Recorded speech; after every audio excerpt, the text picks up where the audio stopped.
If you're looking for the easiest way to beat Grandmaster Excision to get the Ergo Sum Exotic Sword Catalyst, then you came to the right place. Step 1 is to get 11 competent teammates to do this with, which I know might sound like a tall order, but if you're watching this video, you're in luck. Because down in the description of the video, I have a link to my community Discord server, which has approximately 43,000 members in it, and an LFG channel full of other people that are not only going to be looking to do Grandmaster Excision, but will have also seen this guide video, know which loadouts to use, know what strategies to do, and are going to be significantly more well-equipped and well-armed to do this and beat this with you, compared to your run-of-the-mill LFG team, where it's kind of a dice roll. You have the possibility of teaming up with someone who's going to eat 15 of your res tokens. That's going to make it super easy for you to find 11 teammates to squad up with and do this. Now, in terms of loadouts, what do you want to bring? Well, the only thing you need to look at for the modifiers of Grandmaster Excision are the weekly surges. So at the current moment, at the time of filming this, we have Arc and Solar.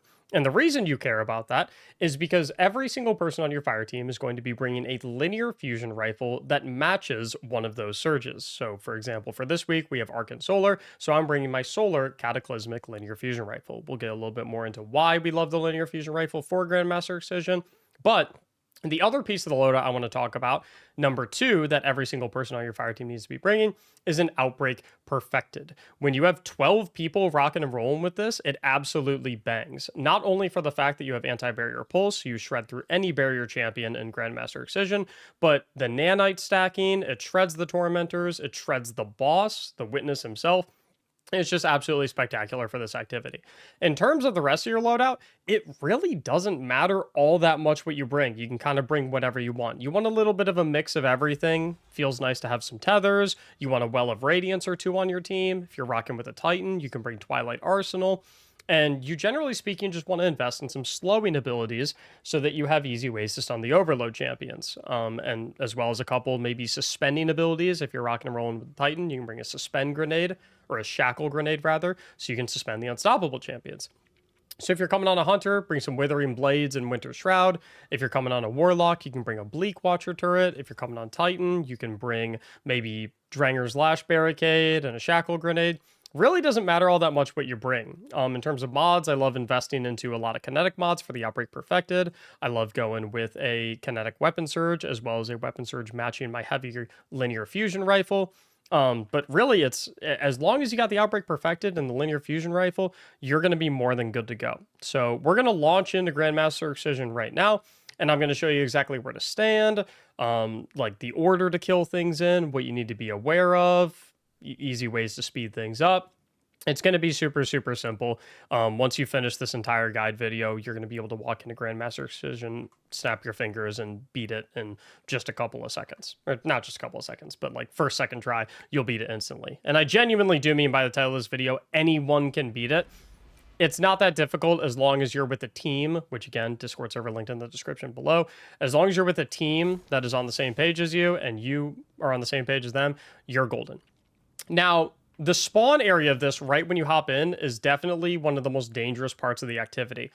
Right when you spawn in, every single person on your team wants to rotate to the left side, rally to the flag, and then attack the left side hill like you're angry at it. Like that is your only mission in life, is to attack left side. The second that we spawn in, you'll see exactly what we do, but I'm saying it ahead of time because you're going to see that the sea of green dots on my radar just all immediately sprints towards left side. So I'm going to drop a rally flag right here, and we're all going to rally to it so we all get our supers.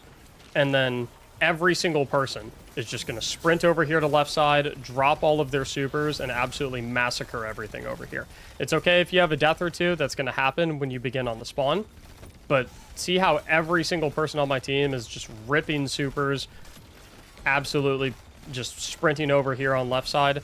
That is the #1 way that you want to play this. This spawn area is an absolute kill box. If you stay in there, you'll be back in orbit, you know, like faster than you can blink, which is why I have everyone just completely going crazy and sprinting up on left side. Like I said, if you have a death or two, it's really not a big deal. There's so many res tokens that you're going to get throughout this section as long as you're actually playing as a team. So don't worry too much if you have 1 or 2 deaths. It's really not the end of the world. You're just going to keep chaining your supers, chaining your transcendence, killing everything with your outbreaks. It's really not bad at all. In terms of playing this arena, obviously we're going to be taking the left side plate first. You're going to kill the left side boss, which is, I want to say it's a Taken Vandal. And then you're going to activate the plate so that your team can capture it. Anytime you make a plate available for capture, you're also going to spawn a Tormentor in the arena. Now, the good thing is this is a mini boss tier Tormentor, so with a disorienting grenade launcher, you can just lob a shot into it, and then it'll put its hand up in front of its face. It won't be able to do anything. You can try to kill it if you want to, but when you capture the plate, it will despawn the Tormentor, so I would recommend against investing any like heavy ammo into it or anything like that. If you kill it and you get the 2 tokens from it, that's great. If you don't, it's really not that big of a deal. If you play this as a team and you play relatively smart, you're going to walk out of this section with 20 revive tokens. Occasionally, you're going to have someone die. Like, for example, this player is very out of position. They should not be up there. They should be with the rest of the squad. See how our entire team's over there. But it's okay. Like I said, death or 2 is not going to hurt you. Don't be flaming your entire team if, 1 person dies or 2 people die. No need to reset the run. You'll be perfectly fine. So we're going to continue pulling up, as you can see right here, playing from this area, just shooting everything, beaming everything, and we're trying to rinse the wizard, because once we kill the wizard, that's what's going to enable us to capture this middle plate. It's getting shot by so many things at the same time that it is literally getting physicsed into a different universe. So we're just going to keep beaming the wizard. It's stuck up against that wall. There's nothing it can do. So that wizard's dead. That's going to activate the plate, so we can now capture the plate. And that's also going to spawn a Tormentor that's going to slowly make its way towards us. Again, you can just chuck a disorienting grenade launcher at the Tormentor if you want. It's, you don't really have to worry about killing it. It's not going to bug you or anything like that. We're just going to keep on killing all these champions. You do have to be a little bit careful of this purple attack, though. That purple attack that it throws is pretty lethal. Fun fact about that purple attack that it does, you can actually shoot it and make it go away. So if you see it do that purple thing in the sky that shoots out all the arcing void bolts, as a team you can shoot that and it'll disappear. So good thing to keep in mind if you do see it spawn that before you're able to get a disorienting grenade launcher shot off on it. So now we're over here. We're go ahead and taking out right side. We're playing from this kind of spawn area because we've already cleared out middle, so it's significantly more safe here. And our number 1 goal here is to just not die anymore. Obviously, our goal is to capture the plate, but to do it in a manner in which we don't have any more deaths. Which you might think, oh, well, duh, obviously you don't want to die. But, you'd be surprised. Obviously everyone always knows that they shouldn't die, but then you'll see them push up and put themselves in dangerous scenarios. So you see how I'm kind of always pushed back. I'm beaming things from a distance. I'm playing safe. I'm playing smart. I'm playing my life. If I'm weak in any capacity, I'm just completely out of here. So there's that purple thing. We're all going to shoot at it. See how it's getting smaller and smaller, and then eventually it just disappears. That's what you want to do with that little purple orb that the Tormentor spawns. I'm going to lob a disorienting grenade launcher shot so that it's not going to mess with my team. Another disorienting grenade launcher shot. And then we'll capture this plate. Once again, capturing the plate will despawn the Tormentor, so we don't really need to worry about killing it all that much. Once we have all 3 of those plates captured, we're going to have a boss tier Tormentor spawn at the top of the arena. Now this boss tier Tormentor, since it is boss tier, you cannot disorient it or anything of that nature. So it will always be attacking you. Obviously, make sure you always kill the purple thing whenever it spawns it. And you're just going to keep your distance. Uh-oh. Excuse me. Type bless you in the comments, please. Appreciate it. You're just going to keep your distance, plink away at it with the outbreaks, and then whenever it starts pushing at you, does its jump attack, just be aware for that, back it up. He will never push, like, he'll never chase you to the ends of the earth or anything. Getting on high ground is also very, very, very effective for dealing with him as well, because then he just can't do anything to you. And then once he's dead, you, of course, unlock the final plate that you can capture to make your... Worst possible timing for this to be happening, by the way. Trying to record a guide video, and I'm just sneezing the entire time. Perfect. Someone needs to put the pepper away. Once you finish off that Tormentor and you start capturing this final plate, you're going to infinitely have these subjugators spawning. So you can just pick away at them as they come. On the good thing is that they give you 1 res token, similar to champions, so feel free to kill them if you want to. But just beware that they will continuously be spawning and attacking you and whatnot. They are mini-boss tier as well, so if they're not frenzied, if they're not berserked, then Disorienting Grenade Launcher can work. But you do want to make sure that you guys are kind of playing a little back, playing in a Well of Radiance or something of that nature, playing smart, because you don't want to trade your life to kill one of them, because then, you know, then it's a... what do you call them? I'm trying to think of the phrase, can't think of it off the top of my head. Whatever, it's a wash. Is that what you would say? No, it's a wash. Yeah. That's what I was trying to think of. Anyway, this area right here is why we have the linear fusion rifles equipped. I'll get to why exactly we love having the linear fusion rifles, but there are 2 things I want to talk about first before I start talking about the linear fusion rifles. The first thing you want to do in this area is you're going to have 2 overload minotaurs that are going to push up to you. So the first thing I always like to do is to bait those overload minotaurs in and instantly just take them out so that we don't have overload minotaurs in our face while we're trying to kill other stuff. So there's one of them right there on the right side. Gonna just throw my slowing abilities at him. As long as the entire team's focusing it, you're good to go. And then the other one will attack you from the left side. So we're gonna drop both of these overload minotaurs. This is the beginning of every single phase, by the way, not just the beginning of once you get into this arena. But once they're both dead, then you can go ahead and worry about the rest of the stuff. Speaking of the rest of the stuff, throughout the entirety of the fight, you're going to have these telegraphed triangle and circle attacks on the ground, as I'm sure you know. They come from these hands right here, which you can destroy by shooting the bracelets. They'll kind of freak out, and it'll reduce the frequency of that attack for a brief period. However, these hands infinitely respawn and infinitely keep coming back to always end up doing the triangle and circle attacks. So honestly, generally speaking, my recommendation is to not really bother with the hands. Just keep your eye out. Make sure you're always on the move. Make sure you're never standing inside of one of those telegraphed attacks, and you'll be perfectly fine. They hurt a lot, but there's not really a way to permanently make them stop. And in my opinion, it's not really an effective strategy to just be continuously killing all the hands because they infinitely respawn. And that being said, the main thing you have to do at the beginning of every phase after you kill those 2 overload minotaurs is kill the 2 cornerstones, as you can see on the left side of our screen. Those 2 cornerstones are Tormentors. So we just killed one of the Tormentors over here on the right side. And I'll talk more about that one once we get to the next phase, how specifically you want to deal with the combat for him. But the other Tormentor is going to be over here on the left side. These Tormentors are exactly why I love bringing the linear fusion rifles, because the linear fusion rifles absolutely melt their shoulders and their chest.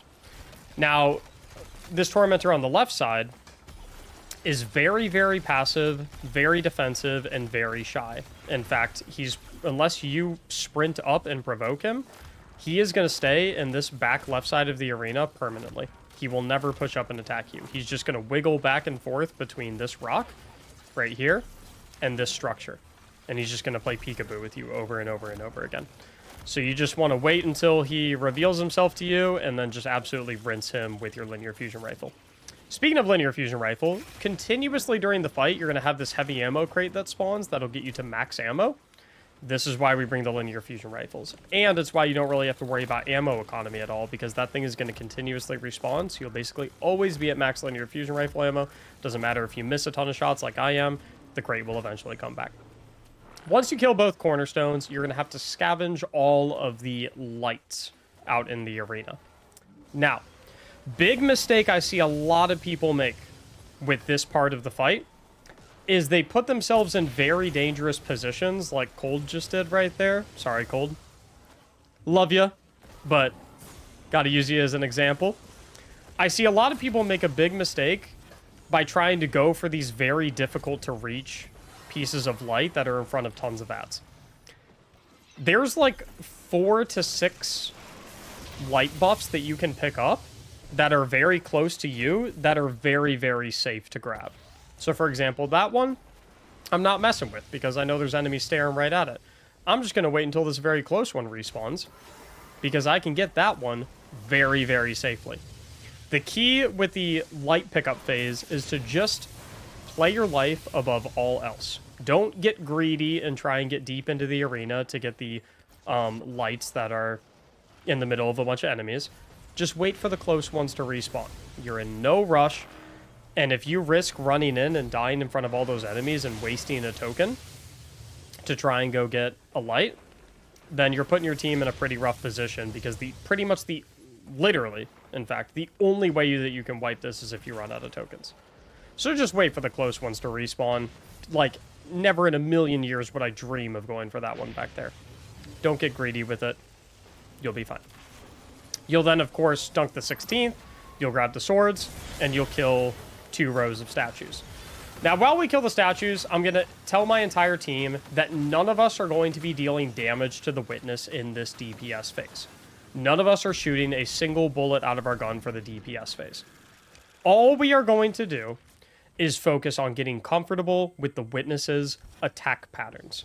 We'll obviously have to shoot the guns to kill the glyphs on his chest, but I just want to demonstrate for this guide video how to dodge the witness's attacks, because DPS does not matter for this encounter. What matters is that you stay alive. So the way his attacks work is it's always a 2-part attack. The first part of the attack will be a diagonal line that covers 50% of the plate, and then the second part of the attack will be a diagonal line that covers the remaining 50% of the plate. So you basically always know where the second piece of his attack is going to go. So all you have to do is look for the first piece. So I automatically know the second part of his attack is going to go where I'm currently standing, because he's going to shoot the other half of the plate. As a result, the way you want to play DPS is being as close to the center of the arena as possible in this little puddle right here. Because if you're standing in this general area, all you ever have to do is take a few steps to avoid his attack. A big mistake I see players make all the time is they'll see the attack right here and they'll sprint all the way to the edge of the plate. Now we're getting out because he's about to... Oh, they're all dead. Yeah. Another big thing, if you see his hand go up really high and you hear the... time to leave. Now you might be thinking, Mac, how are you supposed to beat Grandmaster Excision if you deal 0 damage to the witness? Didn't you just completely waste an entire phase of DPS? The answer is no. Because the way Excision works is you get 3 DPS phases. No more, no less. But the key with Excision is that as your DPS phases increment, you deal increased damage. So that means that your guns, all of your damage to the witness, deals more damage on the second DPS phase than it does in the first DPS phase, and more damage on the third DPS phase than it does in the second DPS phase. Furthermore, the third DPS phase is infinite. Not figuratively infinite, it is literally infinite. The third DPS phase will last forever until either the witness dies or your entire fire team dies. So because the third DPS phase is infinite, and you do significantly more damage on the third DPS phase than you do on the first and second DPS phase, all you care about is making it to the third phase. And when I say making it to the third phase, what I mean by that is making sure that you have enough res tokens to keep the fire team alive for long enough to make it to the third DPS phase. That is why I really never care about dealing damage on the first and second phases, is because I know that our third phase is infinite. I know it's when our damage is going to be maximized. And if I have to risk losing revive tokens in the first and second phase, that's not a risk that I'm willing to take. Now, the reason that I have my team go up to the DPS platform, because you might say, well then Mac, why not even stand on the DPS platform anyway in the first and second phase? Why not just break the glyphs and then jump down and then stand on the ground? Well, you could do that if you are very comfortable with dodging the witness's attacks. However, if you were that comfortable with dodging the witness's attacks, then staying on the ground wouldn't really be any safer than actually being up there, would it? The reason that I love having my team go up for the first and second DPS phases is because it gives everyone practice to dodge the attacks. And when you're doing practice to dodge the attacks while you're not shooting your gun in any capacity, it allows you to focus exclusively on watching the attacks, seeing how they go, getting the rhythm of it and whatnot, because it is important. Because when we do get to the third DPS phase, everyone is going to have to be able to dodge the attacks and shoot their guns at the same time. So what I'm hoping that this guide will demonstrate is that as we make our way into the second DPS phase, every single person on my fire team, again, we're not going to shoot our guns at all, but I'm hoping what's going to happen is that every single person on my fire team is going to be a lot better at dodging the attacks than they were in the first phase, because now they're a little bit more used to them. So we have both cornerstones dead again. Going back to our, you know, regularly scheduled programming of picking up all of the safe to acquire lights. We're not pushing up and getting the dangerous ones. If you want some of your teammates, in fact, my favorite way to play this is you have 4 players that are focused on getting the lights, 2 for left side and 2 for right side. And then you have your other 8 players focused exclusively on killing a couple of champions to bolster your revive token counter. So, like, there's a barrier knight over there, for example. I'm going to try and push up on him a little bit and try and kill him so we can add a revive token to our reserves. Not a big deal, ultimately, but I figure why not. The one thing I will say, though, is if you are going to push up to try and kill some of these knights, be very, very careful in these tight corridor areas, because the witnesses' attacks can really catch you off guard while you push up right here. So, like, that triangle was on there oh my god, that triangle was right there on me. In fact, I even died because I was in a choke point and I got blasted by the captain. So you really do have to be very, very careful. Because my death right there ultimately made it so that killing that barrier knight was kind of useless. Because I used the very same token that I acquired for the team. So, got to be very careful with that. So once again, for this second DPS phase, we're not going to care about shooting the witness at all. All we're going to care about is dodging his attacks. And like I said, if you are very confident in dodging his attacks, you could absolutely just hop up on the plate, break all the glyphs, and then hop on the ground for the entirety of the phase. But that'd be kind of bad to show in a guide video, wouldn't it? So once again, we're going to display his attacks. Center puddle. I'm going to wait for his attack to come. I'm going to see where it is. Don't really care about shooting. Okay, boom, I see it. I'm going to dip out. And then a couple paces to where the first attack was. Super easy. Once again, like I said, a huge mistake everyone makes is, let's say the attack's right here. I'll just show it. In fact, I'll show it. So when I see his next attack, so what I see people do is, they'll run all the way over here to dodge this attack. But the problem with that is that look at how much ground they have to cover to get out of the second one. Stay tight with the middle. Notice how we've had 0 deaths so far this phase. Stay tight in the middle. Just a couple paces. Just enough to get out of the attack. Couple paces right. Once I see the lines are gone, couple paces left. That's it. And again, so he's probably going to do the slam now. Time to go. You can hear the noise. Listen. Once you hear that weird noise, time to get out. Don't waste tokens to the hand slam. Such an easily avoidable attack. So right there, as you can see, 0 deaths. Which means we're all very comfortable with the attack patterns. Which means that if all we have to do is integrate hip firing outbreak perfected at the same time, we're golden. You know what I mean? We're completely golden. So, got this overload minotaur pushing us. Once again, beginning of every phase, 2 overloads. Only focus is killing them. That's all we care about. So we're going to blast the overload. Keep on shooting it. I'm going to dodge to reapply the slow so it doesn't regen health. Now I'm looking for the other one. There he is. Team effort. He's dead. Now we can worry about the cornerstones. As I said, I was going to start talking about this right side Tormentor. This one, when you break both of its shoulders, does get aggressive and likes to push up on you. So you do have to be very, very aware of that. He will literally run up into the spawn.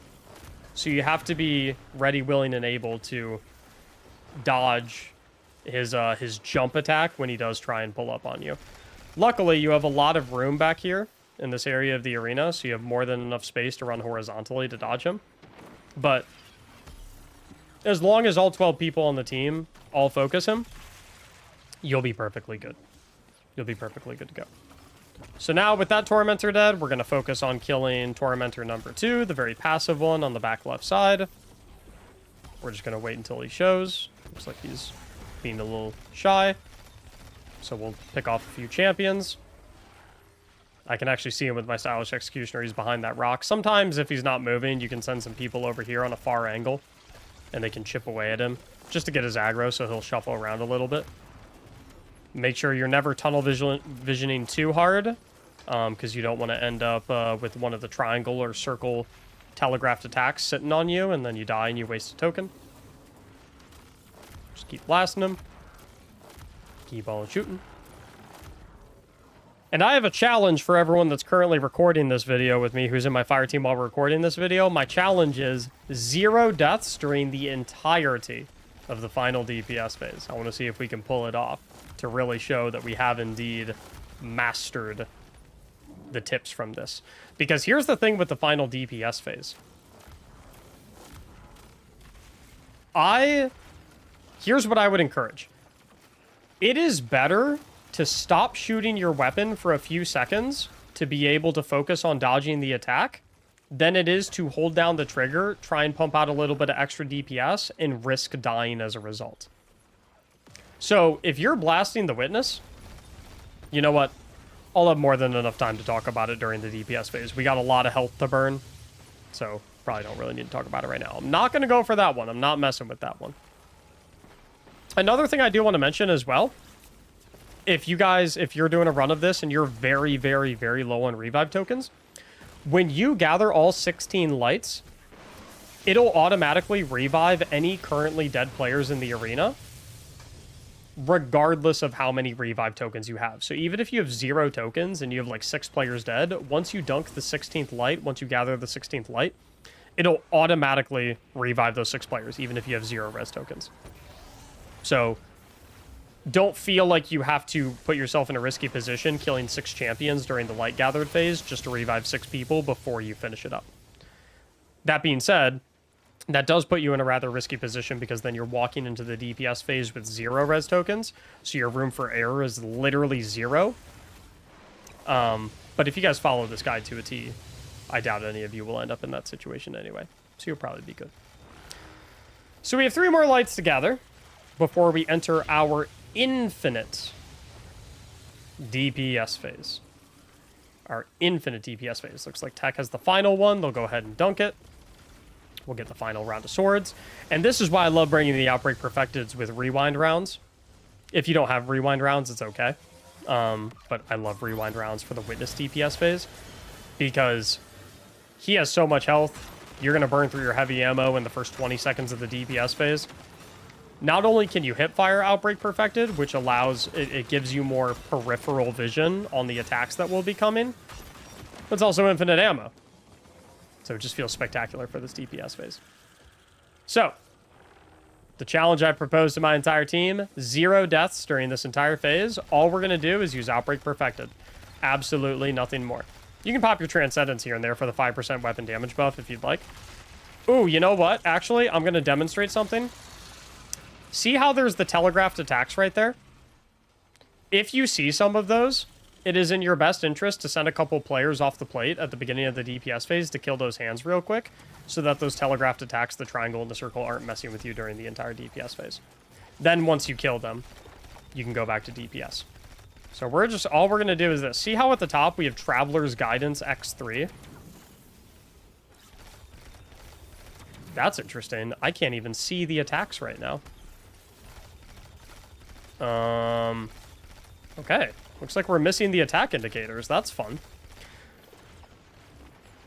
There we go. Okay, they were bugged for 1 rotation of attacks. But see how I'm literally not shooting my Outbreak while he does the attacks? Like I said, it is significantly more important that you play your life versus get a little bit of extra DPS. So, like, I'm going to stop shooting. I'm just going to wait and see where his attack is. And then I'm going to dodge, and then I'll go back to shooting. The number 1 mistake I see people make is they're way too caught up in shooting their gun. They're way too caught. So they'll tunnel vision. They'll be beaming their gun, shoot, shoot, shoot, shoot, shoot, and then they don't even pay attention to where the attack is until it's too late. Just stop shooting your weapon, dodge the attack, and then go back to shooting. In the raid, yeah, you do have to kind of shoot and dodge at the same time. But in this, the DPS phase is infinite. It lasts forever. It's okay to stop shooting your gun for a couple seconds. It's not a big deal. It's perfectly fine. Now, if you look at the top of the screen, see how the buff I have is Traveler's Guidance X3. The higher that number is, the more DPS, the more damage you do in the phase. And because it is the third phase, that's why we have the X3. So that's why I said you don't really need to worry about damage on the first phase. You don't really need to worry about damage on the second phase. Use those phases as practice for dodging his attacks and getting used to his attacks. So that way, when you get to the third phase, you are, everyone is perfectly acquainted with his attack patterns. Everyone's feeling good. And your deaths are going to be minimal. Uh-oh. That was almost bad. Anyway. But as you can see, infinite DPS phase, spewing Outbreak perfected. Slowly but surely, you're gonna, like, he's gonna be toast. You know what I mean? Slowly but surely, he's gonna be toast. Really is that simple. I'm telling you, this is not a DPS check. This is a discipline check. And I'm not talking about the stat that refunds your grenade. This entire thing is about, are you willing to stop shooting your gun for 5 seconds so that you can dodge the attack and stay alive? That's what this entire thing is about. I'm gonna pull up here. Can I have my super, please? Maybe. There we go. Woo! And then, of course, you pull out the ghosts. You hit him with the laser beam. I think it's literally impossible to mess up this phase. I don't think it's possible to mess this up. I think you just go until he dies. You hit him with the beam. He blows up. And then every single person in your fire team, you included, gets an Ergo Sum and the Ergo Sum Catalyst. Just like that. Nothing hard about it. Nothing complicated. No difficult mechanics. Nothing crazy like that. Just bring the Outbreak Perfecteds. Kill things in the order I told you to kill them in. Stand where I told you to stand. Have the discipline to take 5 seconds to stop shooting during the DPS phase. Spray and pray with the Outbreak. And you'll be right on through there in about 30 minutes. Hope this guide helped. Make sure to join the Discord server in the description below to find teammates to run this with once again. Thank you so much for watching, and as always, have a great day.